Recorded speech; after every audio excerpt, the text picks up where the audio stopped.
And we're back for part two of schizophrenia and schizophrenic families. Welcome to the Broken Buddha. I'm Monk Joseph. So I'll pick up right where I left off. Um, we were talking about how schizophrenics can discuss personal growth and improvement and change, but if you try to push them into it, you'll see them corner off. You'll see their schizophrenia. You'll see them corner off back to their whatever their what's the word social normative is, or what they think their social normative is. Um, but it's what you're seeing is you'll see the dreamer side of the schizophrenia, which they're cool with dreaming, but as soon as you try to imply that their strength, their intelligence isn't enough by having them learn or study, it's just like they are gonna run. They're gonna run. They're gonna fight it. They're gonna make any excuse. I've never met a schizophrenic who was scared to lie. And that's kind of one of the downsides I have as being part of a schizophrenic family is they are all okay with lying. And I don't mean like little white lies. I mean, they're okay with, they think they're helping my mother by pretending the abuse never happened and letting her continue to live in a fairy tale. But that's just because A, they are not aware of the schizophrenic seed or that they have it. And B, they they don't understand the delusion that she lives in that I do. And in the past few years, I have watched my mother change drastically. Tried to get ahead of it. I didn't know that, discussing the abuse would push things this far. But again, the family is telling lie after lie after lie. I mean, everybody remembers my stepdad being so ruthless that like my mother was terrified of him. Both my brothers were terrified of him. I kept being told we would get rid of him or that everything would be okay, and he didn't. He's still there. And one of the biggest problems with growing up under a schizophrenic, especially at this point. So the last time I had to deal with my stepfather's psychosis, he waited till no one was around. This is why I question the functionality of schizophrenics. I see them control themselves until they find the right person in the right state of weakness in the right environment where no one's around. Like they really pick and choose who to take it out on. But the last time I did, looking back in hindsight, everything is clear as day. I was a little bit off myself at the time because I had just finished taking care of both my grandparents and had to sell a house because I couldn't cut it. And I was on my way to China to learn meditations and things that would help me balance myself there. Um, he was in it. My stepdad was in a psychosis the whole week. He refused to talk to anybody or acknowledge anybody, and that's not how he normally is. And then I kept asking my mom if everything was okay, and she kept saying yeah. And I believed her. And then the day before I left, my mom was in the other room, like the good old days. I tried to tell him I'd come visit him next time I was in the area. He chose that moment to convince me I was a piece of crap. Like, just kept coming at me. This is why you're a piece of crap. Hey, man, that's not true. This is how it really went. And we did that about a half a dozen times until he ended up, spouting off random nonsense and running out of the house psychotically. At that point, my mother eventually came back out. I asked her if she thought I should stay at a hotel because he was in a clearly psychotic state. I didn't know if he was going to come back with a gun, if he was going to come back and not be in his head. I remember him losing his mind a bunch when I was a kid, so I didn't know what was going to happen. My mother drove me to a hotel because she agreed it may not be safe for me there. And then, and then when I left, told me everything would be fine. And then again, when I got back from China, I didn't have a family anymore. Yeah, that thing happened with my brother, and yeah, that was pretty much it for me after that. So, and just so you know, a lot of this stuff. I mean, I know like my family's gonna blame me for all of this happening because I wanted to talk about the abuse for 15 to 20 minutes. This is why I lost my family, by the way. I wanted to talk about the abuse for 15 to 20 minutes with my parents, or yeah, and this is how schizophrenics are. It's easier for my mother to write me off than it is for her to tell her husband to be nice next time I visit. You know, um, it's easier for my brother to write me off than it is for him to admit that he has a schizophrenic mother that treats, or a schizophrenic wife that treats him like crap the same way his mother did. Which, by the way, I don't blame him for. we were raised our I mean we were constantly told like men are good for nothing except for pleasing women and looking at. They shouldn't talk. They should just sit there, look pretty, get pet, and shut up. Like this is how I was taught. Um, and my mother claims to be a feminist, but she's not. She's a schizophrenic, and there's a huge difference.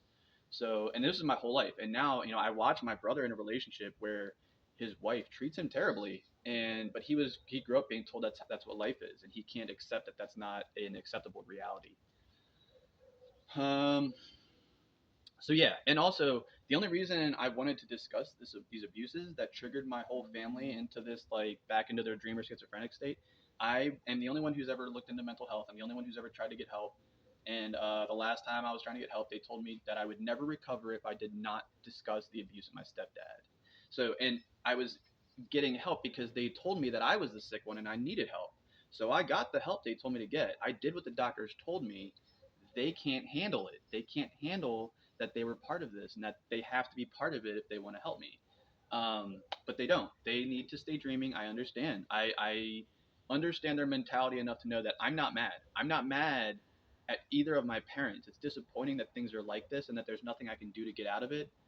Um, but yeah, and I have tried to voice this to my family.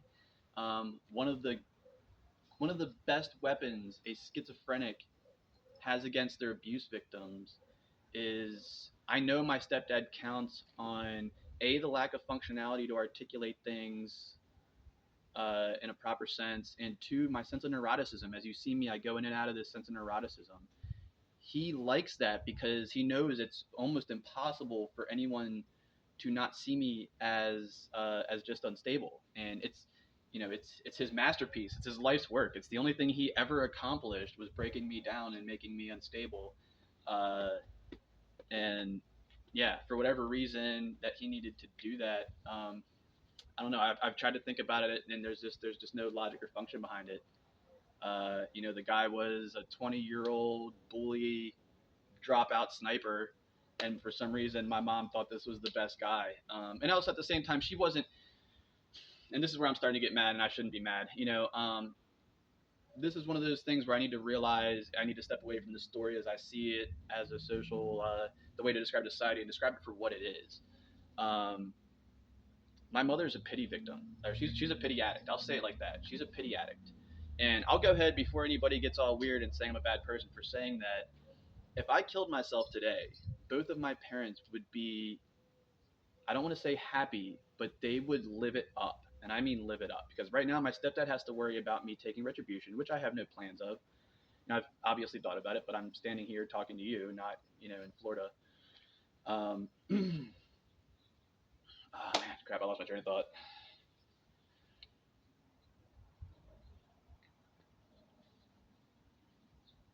Sorry, I got distracted with the anger, and now I feel like hopefully I haven't messed up the whole video because it's a long one.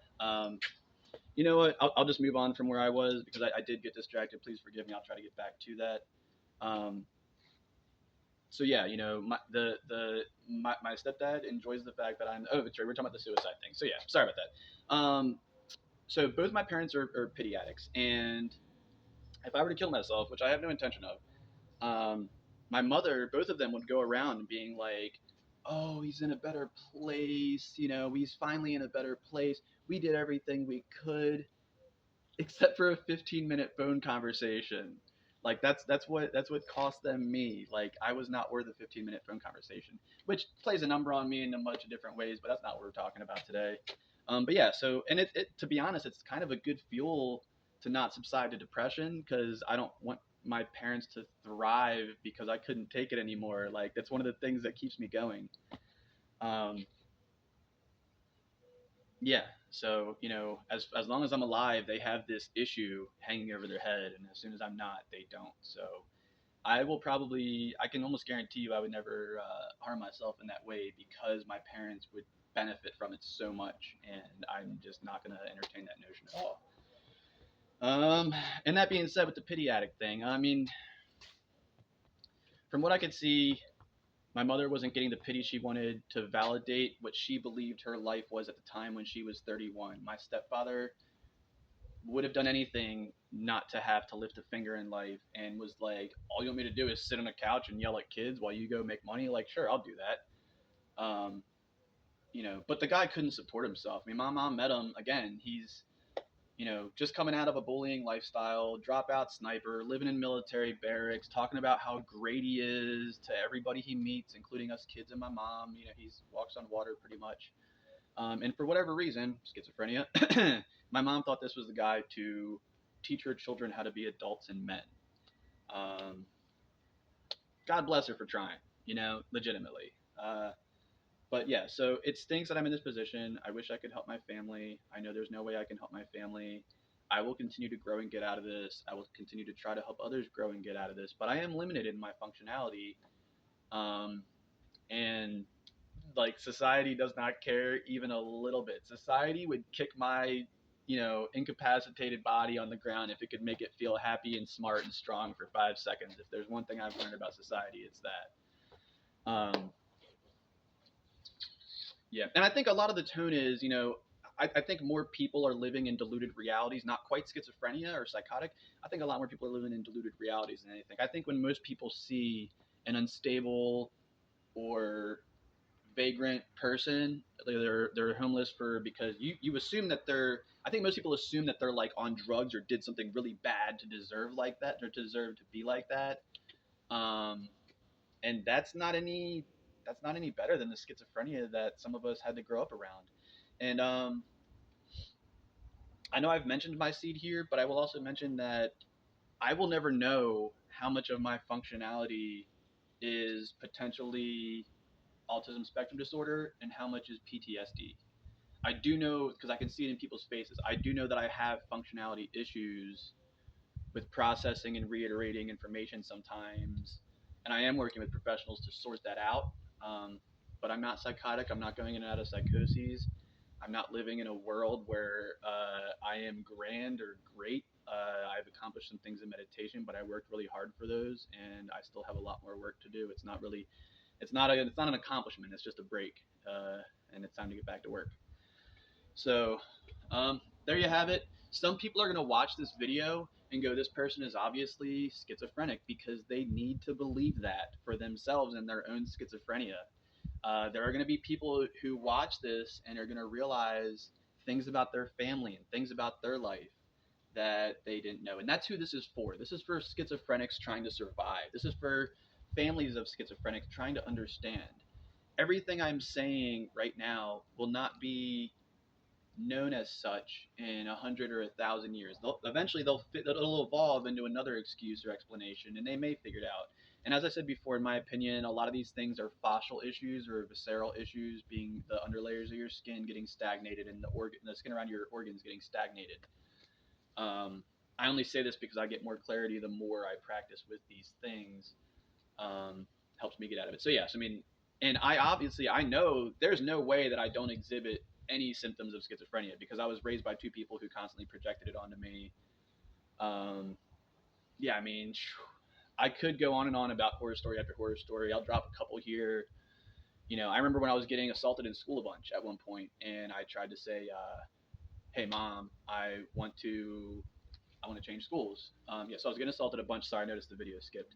I was getting assaulted a bunch. I said, "Hey, can I change schools?" My mom told me that I would get bullied. Well, she actually said her exact words were, "You'll have a problem with any school we put you in," which didn't make any sense. They put me in private school, so they didn't have to go to two schools. And then I got removed from the private school. Their excuse was I was demon possessed. I would imagine I was probably exhibiting my parents' schizophrenia, and they didn't like it. So I got moved out of a school because of that. And then was getting bullied all the time.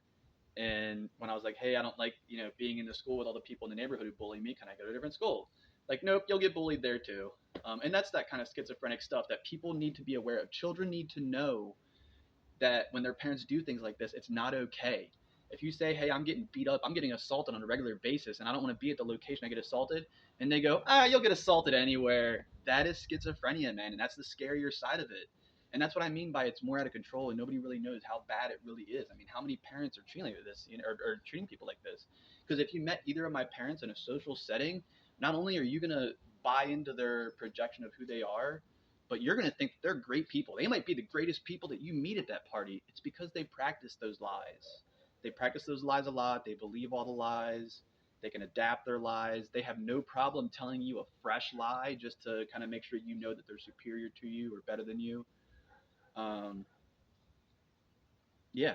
So I know this was probably my longest video ever, being a two-parter that's going to break 30 minutes. But again, I see a lot of people suffering from not understanding these things. I was suffering to an extreme from not understanding these things. Because you'll really rip yourself apart, man. Like, when your stepdad is using his schizophrenia to help delude your mother's schizophrenia, there's nothing you can do, and it makes you feel like you're inadequate, like you're not good enough, like you're worthless, when they're the ones who are incapable of basic function, like picking up a phone and pressing 10 numbers. That is too hard for them. Having a 15-minute discussion about the trauma that you experienced around them. They didn't even experience it, but for some reason, talking about it's too much. And it makes you feel terrible. Like, what kind of mother did I get that she can't even stand up for her kids? But, at the end of the day, I do remember that she was scared of him too. But I can't go around to everybody in my family and be like, hey, do you remember that you used to be terrified of this guy and cry and run away from him sometimes? I can't do that to people.